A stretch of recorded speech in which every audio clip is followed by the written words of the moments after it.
Hello viewers, I hope आप सब ठीक होंगे। व्यूअर्स, आज मैंने नया टॉपिक स्टार्ट किया है हाइपोथेसिस टेस्टिंग। तो स्टूडेंट, सबसे पहले तो हम लोग जो है अपने टॉपिक की तरफ चलते हैं। और ये मैंने एक स्टूडेंट था जिसकी बहुत ज़्यादा रिक्वेस्ट आ रही थी कि आप प्लीज़ जो है हाइपोथेसिस की जो टेस्टिंग के जो टॉपिक्स हैं इस पर जो है आप वीडियो बना दें। तो ये मैं उनकी जो है ना रिक्वेस्ट पर ये वीडियो बना रही हूँ। तो अब हमने टॉपिक की तरफ चलते हैं। तो सबसे पहले तो हम देखते हैं कि हाइपोथेसिस टेस्टिंग होती क्या है, इसकी डेफिनेशन क्या है। It is a procedure which enables us to decide on the basis of information obtained from sample data whether to accept or reject a statement or an assumption about the value of a population parameter। Students, होता क्या है कि सबसे पहले जैसे for example हम लोग कोई जो है वो एक्सपेरिमेंट जो है वो हम कंडक्ट करना चाहते हैं। यानी अगर आप फॉर एग्जांपल ये ले लें कि हम एक पॉपुलेशन लेते हैं। पॉपुलेशन आपको पता है कि जिसके बारे में पूरा जो एग्रीगेट होता है, जिसके बारे में हम लोग डिस्कस कर रहे होते हैं, वो सारे जो हमारे पास एलिमेंट्स हो, जो सारा एग्रीगेट हो, उसको हम पॉपुलेशन कहते हैं।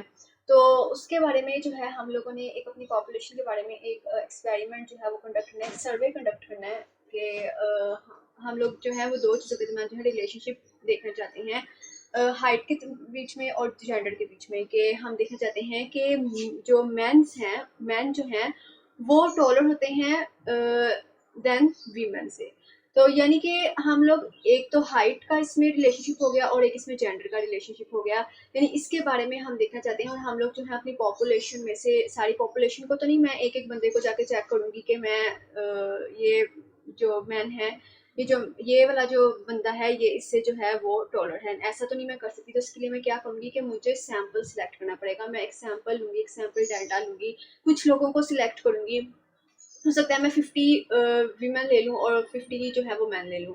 और उनका जो है आपस में मैं चेक करूँ कि हाइट जो डिफरेंस है वो कितना आ रहा है। उसके बारे में मैं क्या करूँगी स्टूडेंट्स, उसके बारे में एक हाइपोथेसिस बनाऊंगी मैं। अब उस हाइपोथेसिस की बेस पे हम लोग ये फैसला करेंगे कि क्या वो ठीक है, क्या वो ट्रू है या वो फॉल्स है। यानी हमें एक हाइपोथेसिस की ज़रूरत है अपने एक्सपेरिमेंट को टेस्ट करने के लिए। तो इसमें भी बात वही हो रही है, वो प्रोसीजर है जिसमें हम डिसाइड करते हैं अपनी इंफॉर्मेशन की बेस पर। और वो हम इंफॉर्मेशन कहाँ से लेते हैं, हम अपने सैंपल डाटा से इंफॉर्मेशन लेते हैं और उसकी बेस पर हम अपनी हाइपोथेसिस बनाने के बाद हम लोग उस स्टेटमेंट को चेक करते हैं क्या ये ठीक है या ये गलत है। तो इसको हम क्या कहते हैं, हाइपोथेसिस टेस्टिंग करते हैं। अब इसमें स्टूडेंट्स का एक प्रोसीजर होता है, जनरल प्रोसीजर होता है हाइपोथेसिस टेस्टिंग का। इसमें कुछ स्टेप्स होते हैं स्टूडेंट्स। अब हम उसके स्टेप्स को देख लेते हैं वो कौन कौन से। अब इसमें स्टेप पहला क्या है, state your problem and formulate an appropriate null hypothesis H naught with alternate hypothesis H one. Friends, ये जो मैंने सारे स्टेप्स देखे ना, इसके बारे में मैं आपको अलग-अलग तमीज़ क्या है। अभी जो स्टेप्स देख लें कि इसमें प्रोसीजर क्या होता है, स्टेप्स कौन-कौन से होते हैं। यानी हम सबसे पहले तो अपनी प्रॉब्लम को निकालते हैं और फिर उसके बारे में हम लोग जो है वो दो तरह की हाइपोथेसिस हमारे पास होती हैं। एक नल हाइपोथेसिस होती है और एक हमारे पास ऑल्टरनेट हाइपोथेसिस होती है। नल हाइपोथेसिस को हम एच नॉट से डिनोट करते हैं और ऑल्टरनेट हाइपोथेसिस को हम एच वन से डिनोट करते हैं। अब ये क्या होती है इसके बारे में मैं आपको सेपरेटली जो है इसके बाद डिस्कस करते हैं कि ये सब चीज़ें क्या है। अभी जस्ट आप इसका प्रोसीजर देख लो, अगर आप चाहें तो इसके नोट्स बना लिया करें साथ साथ ही। अब नेक्स्ट स्टेप हमारे पास क्या, decide upon a significance level alpha. अब हम अगला जो स्टेप हमारे पास है, हम लोगों ने अपना एक सिग्निफिकेंस लेवल जो है वो डिसाइड करना होता है। ये भी मैं आपको आगे जाके बताती हूँ। अब थर्ड स्टेप में हम क्या करते हैं, हम अपना अप्रोप्रिएट टेस्ट स्टैटिस्टिक जो है वो चूज करते हैं। The fourth step is determine the rejection और क्रिटिकल रीजन। हम लोगों ने अपना रिजेक्शन रीजन या हम लोगों ने क्रिटिकल रीजन डिसाइड करना होता है। एंड द फिफ्थ स्टेप हमने कंप्यूट करनी है, इस टेस्ट स्टैटिस्टिक की वैल्यू को कंप्यूट करना होता है। एंड देन हम लोग सिक्स स्टेप में अपना जो डिसीजन है उसको फॉर्मुलेट कर लेते हैं। स्टूडेंट्स, ये इसके 6 स्टेप होते हैं और ये होती है हाइपोथेसिस टेस्टिंग। इसकी डेफिनेशन मैं ले चुकी हूँ और आपको बता चुकी हूँ। अब हम लोग चलते हैं इनको सेपरेटली डिस्कस करने के। नल हाइपोथेसिस क्या है, ऑल्टरनेट हाइपोथेसिस क्या है, सिग्निफिकेंस लेवल क्या है, टेस्ट स्टैटिस्टिक क्या है, क्रिटिकल रीजन क्या है और ये सब हमारे पास क्या होता है। हम इसकी तरफ चलते हैं।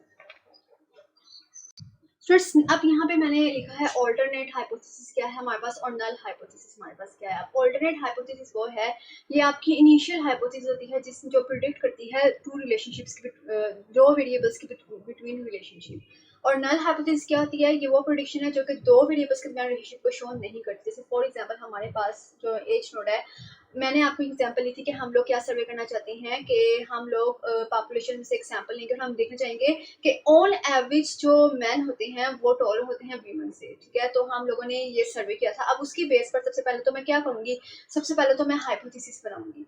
तो हाइपोथेसिस में सबसे पहले तो मेरे पास नल हाइपोथेसिस होगी एच नॉट, जो कि मैंने क्या बनाई है, man are not average not taller than man are on average not taller than women.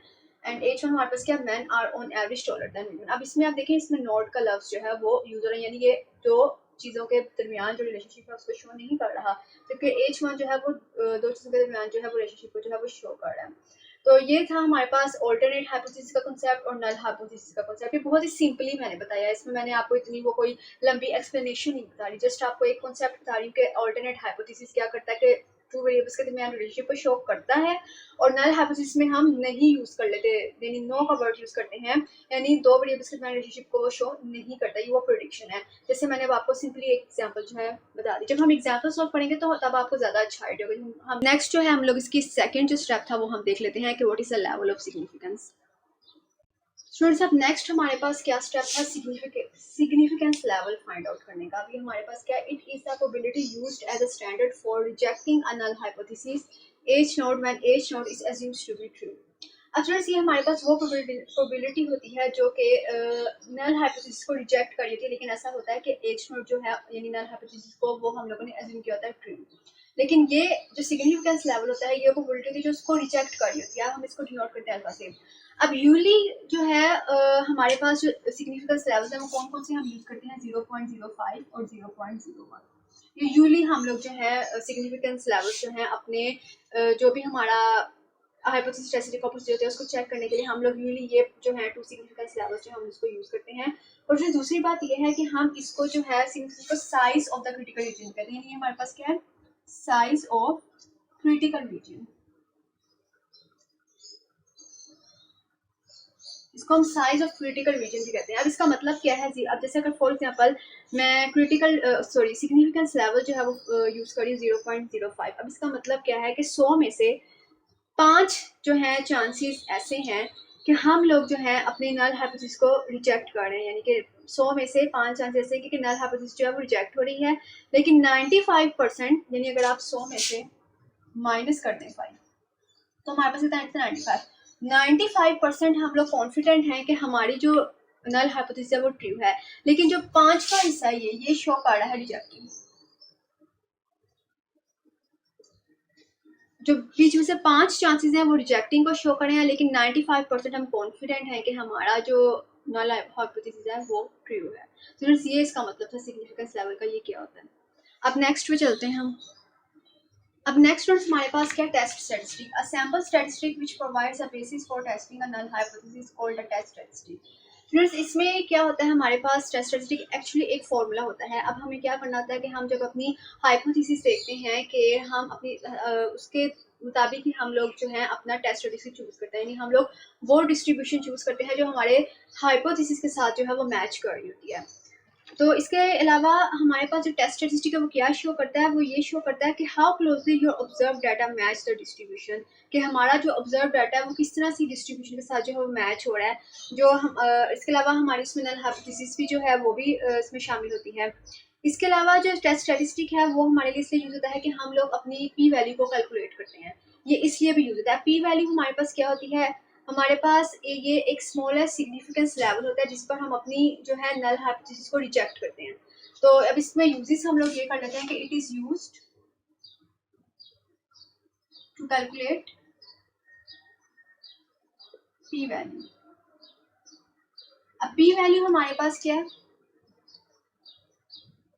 It is a smallest significance level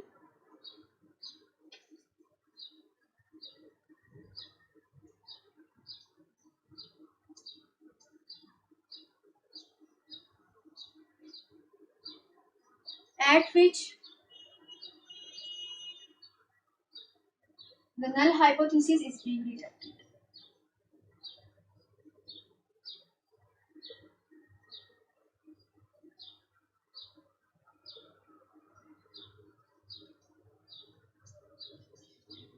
तो ये था हमारे पास टेस्ट। एक्चुअली ये एक फॉर्मूला होता है, हमारे पास डिफरेंट डिस्ट्रीब्यूशन के फॉर्मूला होते हैं, हम लोगों ने अपनी हाइपोथेसिस को चेक करना होता है और उसके मुताबिक हम लोगों ने अपनी डिस्ट्रीब्यूशन चूज करनी होती है और उसका फॉर्मूला जो है वो हम लोगों ने यूज करना होता है। अब हम इसके नेक्स्ट स्टेप की तरफ चलते हैं।